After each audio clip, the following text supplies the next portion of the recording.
So, we are dealing with such an intelligent liquid. They've gone to the extent of saying that water is the most malleable computer on the planet.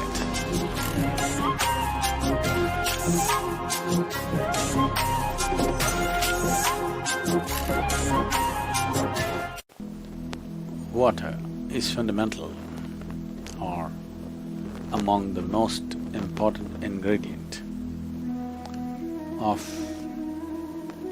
physical aspect of the life-making process.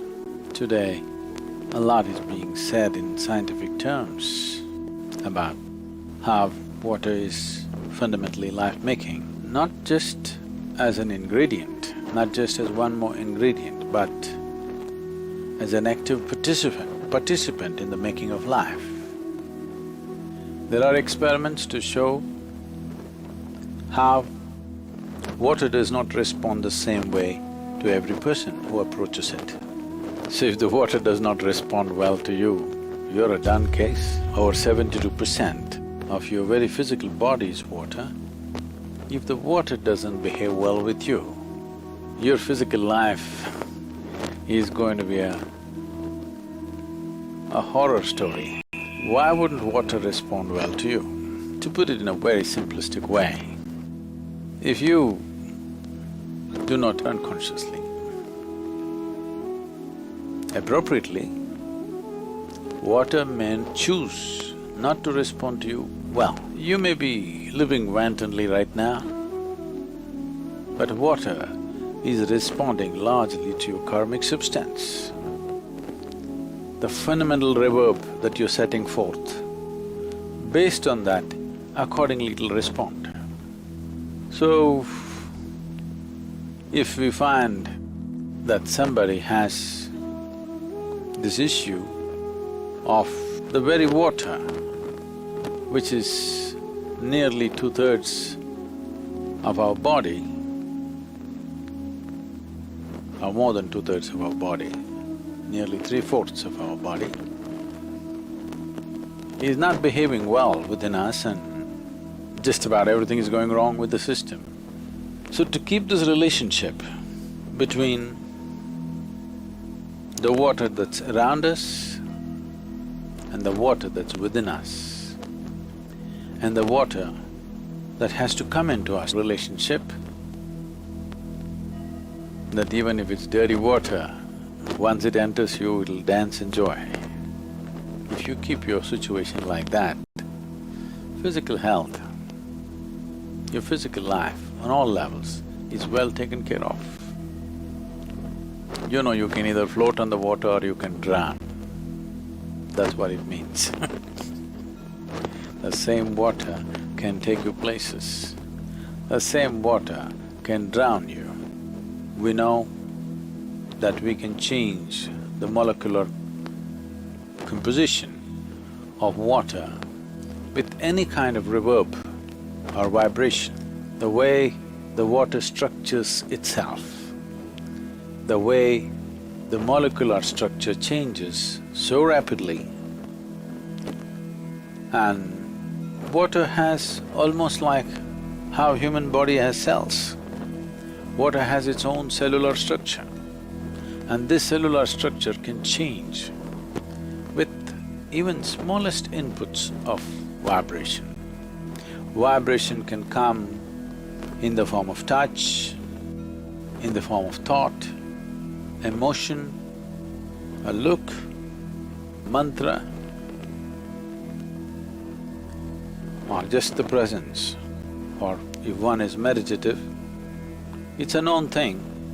These are recorded now, many images, microscopic images produced like this, that when you become meditative, how the neuronal structure in the brain rearranges itself and dances in a completely different way, simply because you're in a certain state of experience.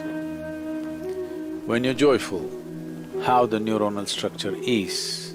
When you're peaceful, how it is. When you're blissful, how it is. When you're stressed or anxious or angry, how it is. All these things have been recorded now.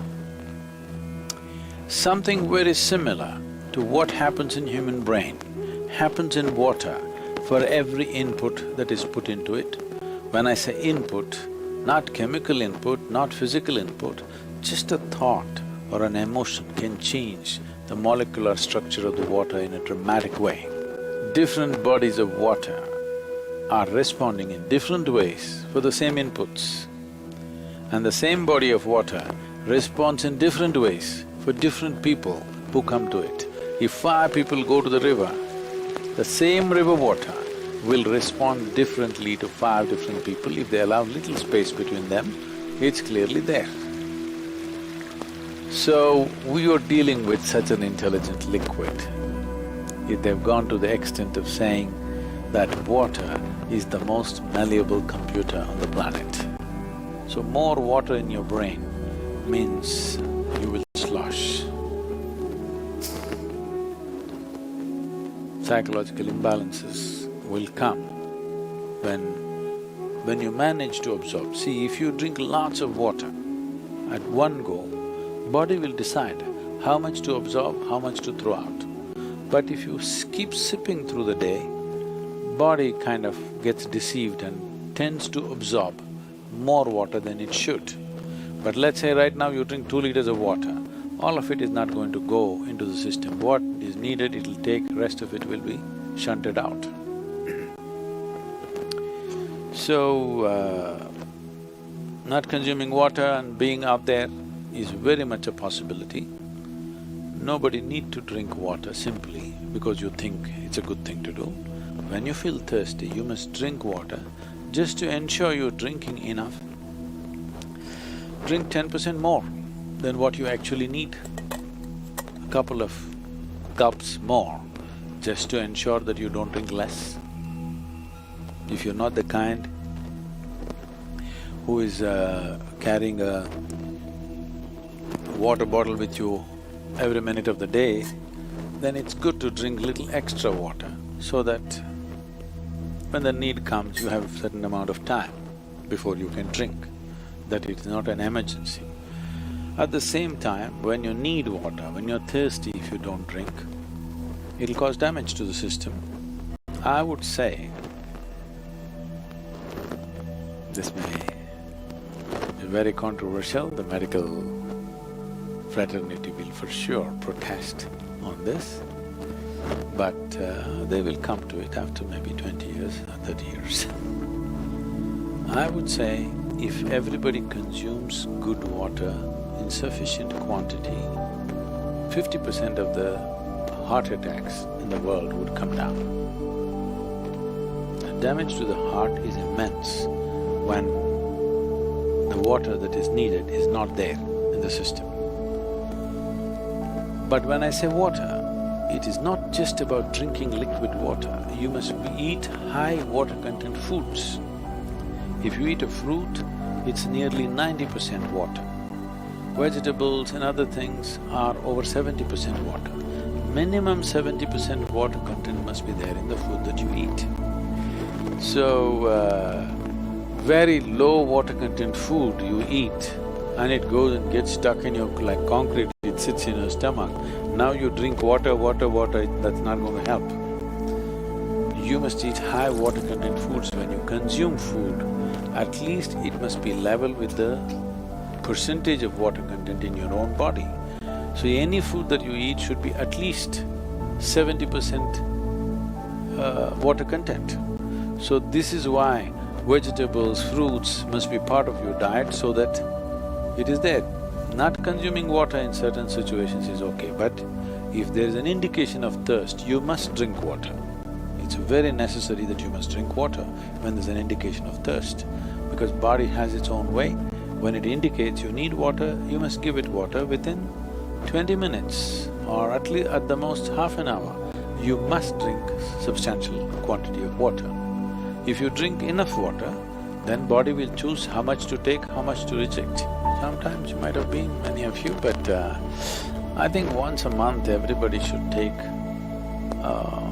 a visit to one of the major hospitals around you. Not just to catch an infection, just to see how much of a horror life can become, you know. Life can become real horror if certain things don't function properly within this. Over 70% of the planet itself is water. Our idea of life springs from water. If we're looking for life in any planet, we're only first looking for water because the basic elements which make life, I'm not talking about the five elements, the basic element from the chart, you know, what do you call this?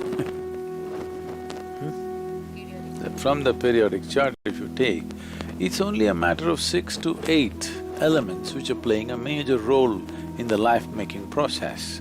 Carbon is a major thing. Of course, we think carbon is poison now, but we're all carbon, okay? Everything that's life is largely carbon. Carbon, hydrogen, phosphorus and oxygen, what's the other ones? Nitrogen a little bit. No, not really oxygen. Just these things and maybe one or two more. These are the things which in play with water generate life. So all the life-making material, fundamental physical life that happens on this planet are actively engaged with water, otherwise they cannot by themselves do anything.